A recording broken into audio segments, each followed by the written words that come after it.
अस्सलाम वालेकुम नाज़रीन, असद फिरदौसी आपसे मुखातिब हूँ। ज़मान पार्क के अकब में मौजूद हूँ। यहाँ पर सूरत हाल इंतहाई कशीदा है। इस तरफ पीछे ये मैं आपको दिखाता हूँ, पाकिस्तान तहरीक इंसाफ के कारकुनान मौजूद हैं और सामने पुलिस मौजूद है। ज़मान पार्क की तरफ जाने वाले तमाम रास्ते जो हैं वो बंद कर किए हुए हैं 24 घंटे से, पिछले 24 घंटे से।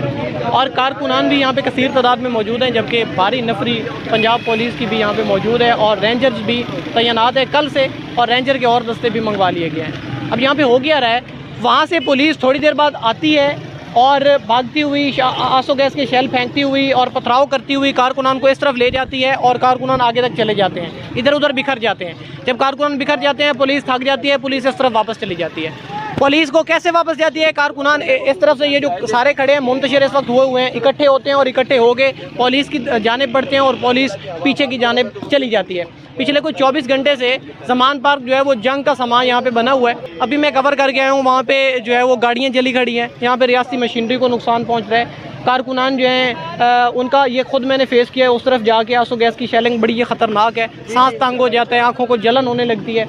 ये इस तरफ कारकुनान मौजूद हैं, वो पीछे सारी पुलिस, उस रोड पे सारी पुलिस। ज़मान पार्क की जानिब जाने वाले तमाम रास्ते बंद हैं और तमाम पे जो है इस वक्त पुलिस तैनात है। यहाँ पे शहरी मौजूद हैं। 24 घंटे से जो इन्होंने जुल्म ढाया हुआ है, तो पीछे कौन है? रजीम चेंज वाले हैं। एक ही तकलीफ है, खान के इक़्तिदार में ना आ जाए। आप लोग कब से यहाँ पे खड़े हैं, थक नहीं रहे हैं? कल कब थकेंगे? मैं बताता हूँ, कल हम 4 बजे रावलपिंडी कचहरी बंद किया था। अच्छा, ठीक है, पिंडी से फिर इधर आए हैं। पिंडी से 3 बजे तक वहाँ पे हम लड़ते रहे हैं। लोग कम थे, पुलिस बहुत ज़्यादा थी, सीधे फायर मारे हैं। 2 लेडीज़ को लगे हैं, ठीक है, ज़ख्मी हुई हैं। एक जेंट्स को यहाँ पे लगा है रबड़ वाली गोली। उसके बाद हम मरी रोड पे लड़ते रहे। 3 बजे जब हमें पता चला है कि रात को ये बहुत बड़ा क्रैक आउट करने वाले हैं, तो वहाँ से हम लोग निकले हैं, खाना खाया है और निकल आए हैं।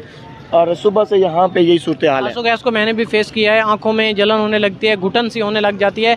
अभी मैं यहाँ पे कवरेज कर रहा था, वापस जाके गाड़ी में बैठा हूँ, फ्रेश होके आया हूँ। आप लोग मुसलसल यहाँ पे मौजूद हैं, तबीयत भी नासाज, थकावट भी, जा नहीं रहे हैं, क्या वजह है? इतना जज्बा किधर से आ गया? थकावट की आप क्या बात करते हैं? मैं परसों रात वापस गया हूँ, 4 दिन इधर कैंप में रह के वापस गया हूँ, तो अगले दिन ये काम शुरू हो गया, फिर अगले दिन फिर वापस आ गए हैं। पाकिस्तान तहरीक इंसाफ के कारकुनान के बारे में कहा जाता था कि ये एक बर्गर पार्टी है।